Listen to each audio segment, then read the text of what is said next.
Israel भले ही Hamas के साथ सीज फायर डील पर कायम है, लेकिन इजरायल के बम, बारूद और लड़ाकू विमान अब कहर बनकर सीरिया की राजधानी दमिश्क पर बरसे हैं।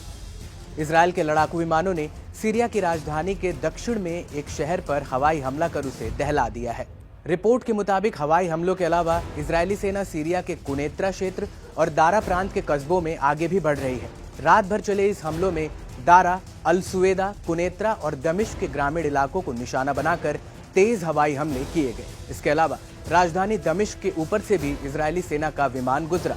इजरायली रक्षा मंत्री इजराइल काट्स ने खुद सीरिया पर हुए इस हवाई हमले की पुष्टि भी की है।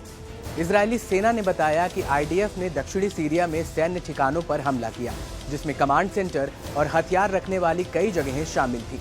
सीरिया के दक्षिणी हिस्से के सैन्य बलों और संपत्तियों की मौजूदगी इजरायली नागरिकों के लिए खतरा पैदा करती है। इजरायलियों के लिए किसी भी खतरे को दूर करने के लिए आईडीएफ काम करना जारी रखेगा। वहीं इजरायल के रक्षा मंत्री ने कहा कि हम दक्षिण सीरिया को दक्षिणी लेबनान में बदलने की इजाजत कभी नहीं देंगे। दरअसल कुछ दिन पहले सीरिया में इजरायल के खिलाफ प्रदर्शन हुए थे।